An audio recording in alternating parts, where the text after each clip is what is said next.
I'm Dan Hunt, and this is Up Close and Personal, the show where we take a look at how our guests got to where they are today. And it's brought to you by Dunamis Global Tech. Now, today's guest is Brian Behlendorf. Brian, welcome to the show. Thank you so much for being here. Thank you. You are the executive director of Hyperledger. Hyperledger. Yep. And what is Hyperledger? So we are a consortium of over 250 different organizations, most of them companies, but a couple of other gov agencies and banks and nonprofits and those sorts of things, working together to build open source software around distributed ledgers and smart contracts. Okay, let me stop you for 1 second. Yeah. You said banks. Yeah. And then you said banks working together. I know, Those right? two things don't go together real well. No, So how does that work? Well, and even in software, even in all these other domains, like it's not usual, it's not easy to bring these different parties together. But what really unifies everybody is this thing we've been doing for 20 years that I've been a part of, actually 25, called open source software. And open source software is all about developers working together and companies working together to work on stuff that's common, stuff that creates a platform, so that everyone can then spend more of their time and more of their Excuse me. working at layers above that, right? And it's that's where we got the internet from. It's where we get all sorts of different technology advancements from. So it's there's a pattern to it, and we know how to do that. Now, you just said something. It's where we got the internet from. You have something on your resume that is something that all of us might hate you for. Talk to us about that, the banner ads. Well, okay. Well, 1993, I started working for this brand new publication called Wired Magazine. Wired Magazine, okay. And I come in partly because I'm a college student. I've been playing around with this internet stuff. I had a friend working at Wired. He's like, hey, we just got started. We really want to understand how the internet works. Come in and help us build things. And so I started putting the back issues of Wired online as in like a simple BBS kind of form. Right. Actually, this pre-web thing called Gopher, if you're familiar with it. Gopher. This like early web-ish technology. But really what it was the lead onto was Wired Magazine was one of the first real websites out there. It was the first magazine website. It was also the first ad-supported website. And so I have the dubious distinction of having put the first ad banner online, and I've been apologizing for it ever since. The first ad banner online. And I didn't patent it. In fact, I've actually testified against others who've tried to patent it. But one other thing that came out of all that work was with me at Wired and with a bunch of others of us working together on this open source platform called the Apache Web Server, which also then became the Apache Software Foundation. And I mean, that was just one of a number of different open source projects that got started in those days, like the Linux operating system, like many others. And so there's a direct line between that work I was doing 25 years ago and what we're doing today in the blockchain space. So you started kind of in advertising, but really on the geek side of advertising, of getting it online and yeah, that kind of thing. Tell me about your parents. I mean, did this geek side of you that kind of created a whole way to advertise online? Yeah. Did that come from your parents? Well, okay, so my parents were geeks as well. My dad was a COBOL programmer for IBM for a long time, and then I also went to go work at DeVry teaching blue-collar kids about like how to upgrade systems for the year 2000 problem, which I thought was like kind of cool. My mom was also kind of a geek and helped sell mainframes and things like that for IBM. So we had always had a computer around the house. Right. I did a lot with it, like in elementary school, like learning BASIC and writing programs and that sort of thing. But then, like in high school, I really just used it for like term papers, except there was this like BBS I was on. You could message people you'd never met, and like in the late 80s, that was novel. That was different. You felt like you were living in the future. And so when I got to Berkeley in '91, I got an email account and was shown the way what the internet looked like before the web. It was like, oh, this is it. This is it. I want to be a part of this. You went to Berkeley in what year? 1991 was when I started. In '91. Yeah. You hippie? Probably. I mean, you can see like whatever, you know. I'm a hippie in the sense that I do believe like, you're put here to kind of have a positive impact. You can make some money, you can have some fun, but like there's some real problems out there in the world, and like we should all be trying to work together to solve some of these deeper, intractable problems. Whether it's around the climate, whether it's around people who get away with things they shouldn't get away with. I mean, and I do think tech can still play a role. I mean, as much as we love in 2019 to hate on tech and hate on kind of what we've built, like there's a lot of positive energy out there, especially in this blockchain space, around how do we use this tech to try to make the world a better place, and I'm bought into that. You know, you talk about a lot of people working together. We're here in Las Vegas at World CryptoCon 2019, second year for this conference. What do you think, or what are you seeing? Who are you talking to as you're at a conference like this? Well, it's not 2017 anymore, right? And a lot of the overblown expectations, I think, around what blockchain tech, and really the cryptocurrency thing could do, I kind of hit its peak, right?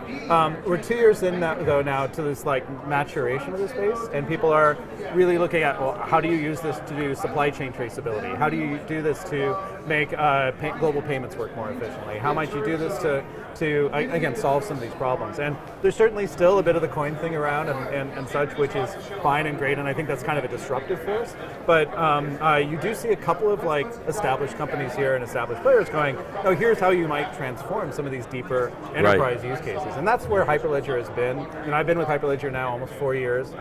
We started with just a few pieces of software and some ideas, and all of our members were like, no, there's this other side of blockchain, which is all about better traceability, better systems of record, and better ways to build kind of regulatory environments that automate the kind of regulations within them, whether it's payments, whether it's trade finance, whether it's, again, supply chain traceability, all that kind of stuff that now people have built real systems to deliver using our stuff, and we're seeing this really rich spectrum of industries pick up and run with. Have you seen anything at this conference that kind of opened your eyes to something new? I hate to say no to that, so I better come up and say something yes to that. No, I mean it's nice to see that this industry is still growing and still maturing. So a lot of the speakers that I've seen have just been, here's how the stories have evolved in 2019. There is no more easy money. Right. You have to prove value. You have to get out there and deliver on your promises to not just your investors, but to the people with the problems you're trying to solve. So that's been good to see. Have you sat in on any of the panels or seen any of the speakers? I was on a panel. You were on a panel yourself, yes. A few of them. So yes. Well, for the novice person, for the person who doesn't know what cryptocurrency is, they don't know what a wallet is, but it's kind of becoming, well, the future, I got to learn about it. Give us a tip. Give that person a tip as to what should they be looking for if they want to get involved in the crypto world. Yeah, so there are certainly wallets that are getting easier to use, and you're seeing interest from companies like Facebook and others to embed wallets deep inside their different social networking tools. Right. And Facebook hasn't rolled that out yet, but obviously there's Google Pay, Apple Pay, those sorts of things. I think there's still a bunch of evolution that has to happen before this stuff is really going to be ready for consumers to adopt en masse. And I don't know that the approach that's been proposed with this Libra association is the right approach or not. I do know that central banks are interested in jumping into this. I do know, obviously, that blue chip organizations and others are going, well, wait, how do we use this to make some of these undercover, behind the scenes, back office things work better, right? And so for most people, blockchain isn't going to change how you buy a car, how you buy your groceries, that sort of thing, necessarily in the next 2 years. But what hopefully it does is, when you want to wire money to somebody in another country, why does that take 3 days? Why doesn't that take 5 minutes, right? That kind of thing will work better. We're also seeing, and this is something happening inside Hyperledger, but we're seeing out there broadly as well, there's a real revolution taking place in the technology landscape around digital identity. And it's a sea change. I mean, it's a shift away from everything interesting about you being on the other end of a name and password over at Facebook or another big site, and more about things that you'll hold in a wallet, which will be the digital equivalent of things like your passport, your driver's license, your diploma and other professional certifications, right? Documents that don't belong trapped in some silo somewhere, some portal somewhere, but are things that you should be able to take with you and prove. You should be able to prove your diploma is legit, even if your business even if your university goes out of business, right, and disappears off the web, right? You want to still prove you went there. So there's a bunch of us working in this space. The terms we're using are self-sovereign or user-centric digital identity, and there's a real sea change happening there. And this will start to emerge in consumer-level products next year. You know, that just brings up the question: is the consumer base ready for that? You know, I mean, I think they're desperate for that. I think, look at all the concerns people have had about how their personal information is kind of packaged and sold without their knowledge. We don't have an infrastructure for being able to trace who's sharing that data and with whom, and who have we granted consent to. And this kind of approach gives us a building block to be able to build that kind of traceability and allow us to have that awareness, allows us to hit a lot of requirements around the GDPR, California Consumer Privacy Act, all these other rules that are starting to be passed. And I think that's going to give consumers a greater sense of agency, a better sense of control, and I mean, it really is still up to companies to build these kind of interfaces, these kind of wallets that'll make that real. But that's on its way for sure. One last question. Tell me about Berkeley. I mean, you hear the stories, you know, the people that go to Berkeley. I mean, Berkeley is like an institution that is different than any other institution out there. Right. Well, they once said, and this is kind of a nerd joke, that the two best products that ever came out of Berkeley were BSD, which is the Berkeley Standard Unix distribution, and LSD, right? You know, the drug. But in reality, Berkeley. I mean, I went there because it was so broad in like the different topics you could become like really interested in. And you know, I worked later in my career. A few years ago, I worked as Chief Technology Officer for the World Economic Forum. Okay. And the founder of that, Klaus Schwab, got his PhD at UC Berkeley in '71 at the peak of the free speech movement, on stakeholder economics, which has now like taken over boardrooms and taken over like companies who are interested in the social impact of what they're doing. So you know, it has this foundational kind of like influence that I think most people won't even realize that they're using something that kind of came from this long tradition going back to not just the free speech movement, but the Wild West, the Barbary Coast, like all of that stuff from the mid-19th century kind of led to the Berkeley we have today, the California we have today, and the tech industry we have today. You know, Brian, it has truly been an honor to sit and talk with you. I've learned a lot. I appreciate it. And you know, it's a lot of fun